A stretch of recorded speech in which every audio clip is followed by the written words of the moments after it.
I'm John Kuzma, and welcome back to another episode of EndZoneBlog.com's Across the Middle show. We're going to recap some of the news and action from this Super Wildcard weekend that we just had.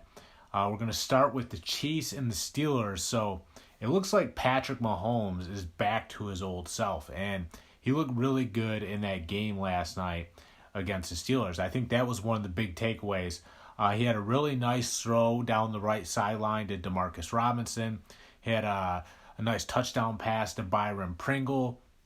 And this is why the Chiefs win games. You know, they had the big three with Tyreek Hill, Travis Kelce, and Mecole Hardman. But they also have Robinson and Pringle, who are great depth players. And when you combine all those weapons with Patrick Mahomes, that's why the Chiefs have been to 2 straight Super Bowls. And they're looking good right now. You know, they won convincingly against the Steelers. I think we all knew that was probably going to happen. And, you know, when Patrick Mahomes gets it going, and now that he looks like the guy that he was when he burst onto the scene and set the world on fire, obviously this is great news for Chiefs fans. I think they're going to put up a fight against the Bills. You know, the Bills are a really good football team. You have to probably give a slight edge to the Bills just because they won the first meeting between these two teams. But with Patrick Mahomes heating back up and finding his stride at the perfect time, you just never know. You know, the Chiefs could beat the Bills and go back to the Super Bowl for a third time in a row. And there's some other things I like since these two teams went head-to-head against each other in the regular season. One of them is what Jerick McKinnon is doing for this offense. You know, he's blossoming into a superstar for this offense. And, you know, they didn't have that before. And McKinnon, you know, just really showed out against the Steelers. He's catching these swing passes. He's catching screens. They're running the counter plays out of shotgun. And that's causing the defense to over pursue. And then McKinnon cuts back and kind of slashes at the defense for a big gain. That's something the Chiefs have been missing. And I know Clyde Edwards-Helaire is a good player. I know Williams is a good player. But I don't think those guys are playing at the level that Jerick McKinnon's playing at right now. And he's huge for this offense. So you go down the list, you got Patrick Mahomes stepping up. You got Jerick McKinnon stepping up. You got the depth players, Demarcus Robinson and Byron Pringle that are stepping up. Everything seems to be clicking for the Chiefs right now. And if they did beat the Bills, I wouldn't be too surprised. You know, they have the playoff experience. They've won a Super Bowl, got back to another Super Bowl. Anything can happen in that football game. Oh, yeah, they also got Melvin Ingram, too. So they're a little bit better on defense, too. We'll see what happens.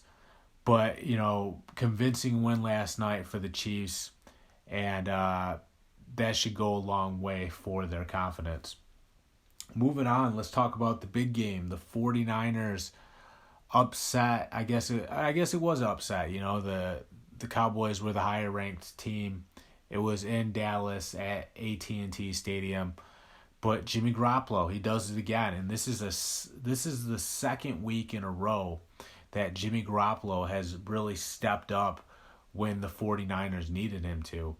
And this time he did it on every third down. It seemed like the 49ers converted on every single third down. And the Cowboys defense couldn't get off the field.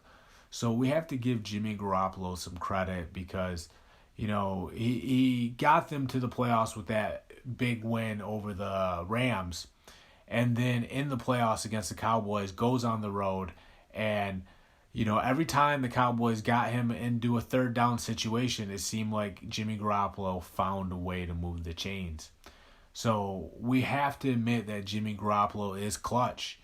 And, you know, his thumb is still banged up. It's still wrapped up. He doesn't care. He's doing anything he can to win these games for his team. And, I mean, he's exactly what the 49ers needed. I don't want to say, you know, the 49ers made a mistake drafting Trey Lance. But how long before Trey Lance is better than this? And I know Garoppolo isn't putting up huge numbers in the regular season. but he can meet the moment. And being able to meet the moment is what the playoffs is all about. Another big game for Jimmy Garoppolo. He did a great job of, going to his guys, which was, Juwan Jennings, Deebo Samuel, Brandon Ayuk. He just kept, frustrating the Cowboys. They couldn't, get to him and bring him down and get off the field by sacking Garoppolo. And he always found the open man. And not only did he find the open man, he was making the throws. So, big game by Jimmy Garoppolo. Wasn't a perfect game. He did have an interception in the fourth quarter. But when you're playing in a game like this and the stakes are that high, you're gonna make mistakes. It's just the reality of the situation, because it's chaos in between those lines. So, it wasn't a perfect day for Garoppolo, but he got the Cowboys out to this early lead in this game, or excuse me, not the Cowboys. He got the 49ers out to an early lead in this game, and the Cowboys couldn't catch up. Obviously, the other game was the Bucks beat the Eagles. Pretty obvious that was going to happen. The Eagles got lit up by the Cowboys the week before. We know the Bucks are a much better team than the Cowboys.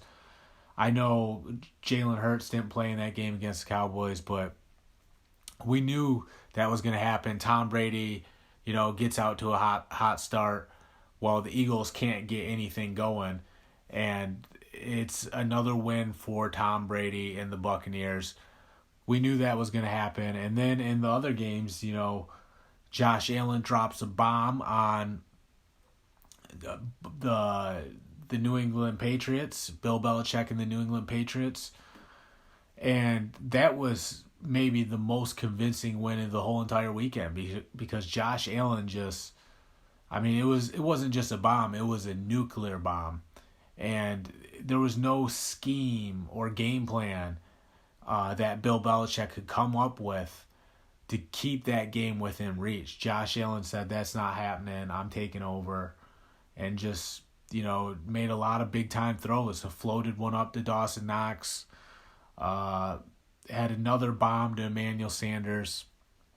And it was obvious that the Bills were a much closer team to win in a Super Bowl than the New England Patriots were. The other game, what else do we have? Joe Burrow. Joe Burrow puts on a show against the Raiders. Makes a lot of big-time throws. Was working the seam route, really exposed the Raiders on the seam route with C.J. Uzomah. Went to Jamar Chase a few times. Tyler Boyd had some nice catches. Big win for the Bengals when you consider that team hasn't won a playoff game in, 31 years.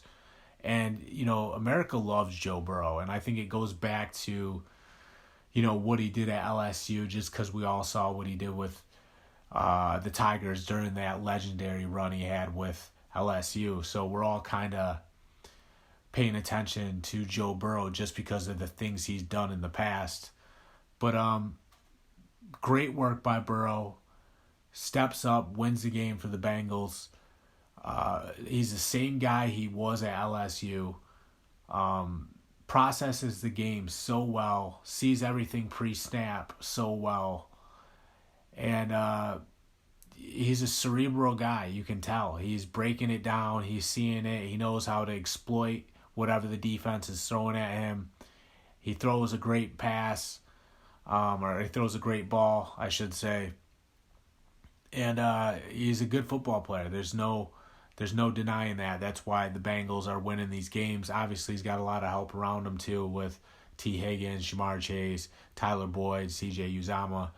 But Joe Burrow is the guy that is, making this whole situation click. Really, that's all I got for this episode. Thank you guys for tuning in. I'm John Kuzma. I'm signing off.